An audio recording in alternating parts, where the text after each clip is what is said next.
සුබ දවසක් ඔයාලා හැමෝටම. අද අපි බලමු ඩික්‍රීස් ගැන. ගෙතුමක් අඩු කිරීමක් තමයි ඩික්‍රීස් කරනවා කියන්නේ. ගෙතුමක් වැඩි කිරීමක් ඉන්ක්‍රීස් කරනවා වගේම ගෙතුමක් අඩු කිරීමක් ඩික්‍රීස් කරනවා කියලා අපි කියනවා. ඉන්ක්‍රීස් කිරීම වගේම ඩික්‍රීස් කිරීමත් ගෙතුම් කලාවේදී ඉතාමත් වැදගත්.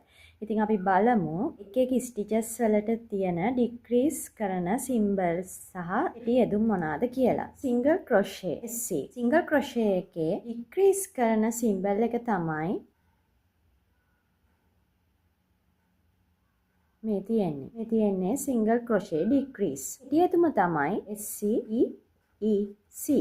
DC කියලා කොතනක හරි තියෙනවා නම් මෙතනින් පිළිඹු වෙන්නේ ඩික්‍රීස් කියන එක. සිංගල් ක්‍රොෂේ ඩික්‍රීස් එකකදී බොහෝ වෙලාවට පැටර්න් වලදී SC DC කියලා හෝ EC තනිවම හෝ තියෙනවා. SC නොමැතිව තිබුණත් SC සමග තිබුණත් ඒක සිංගල් ක්‍රොෂේ ඩික්‍රීස් එක. ඒක අපි මතක තියාගත යුතුයි. Double crochet DC. Double crochet decrease එකේ සිම්බල් එක තමයි මේ තියෙන්නේ.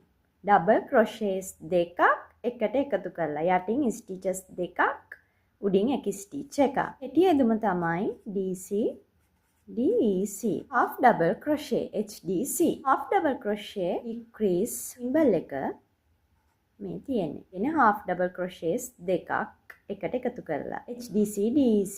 කෙටි යෙදුම triple crochet TR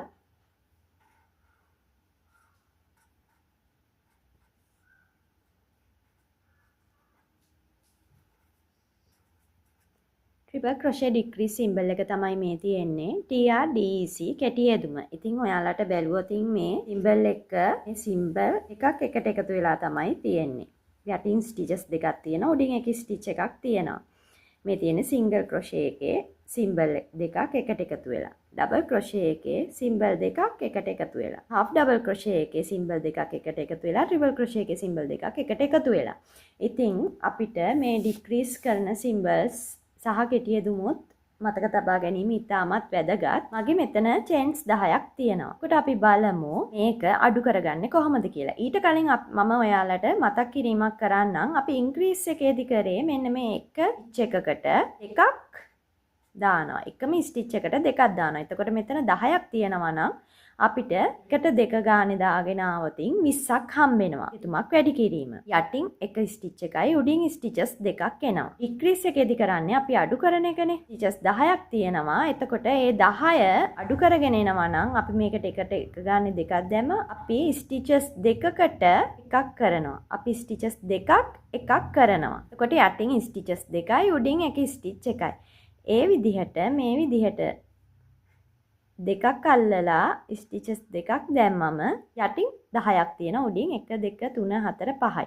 5ක් මේ විදිහට තමයි ඩික්‍රීස් එක කරන්නේ. මම හිතනවා ඔයාලට පැහැදිලි ඇති කියලා. ඊළඟට එන වීඩියෝ වලින් මම මේ ස්ටිචස් වලට වෙන වෙනම කොහොමද ස්ටිචස් ඩික්‍රීස් කරන්නේ කියලා වීඩියෝ වලින් අරගෙන එන්නම්. ඉතින් ඊළඟ වීඩියෝ එකෙන් හමු වෙනකන් ගිහින් එන්නම්. සුබ දවසක්.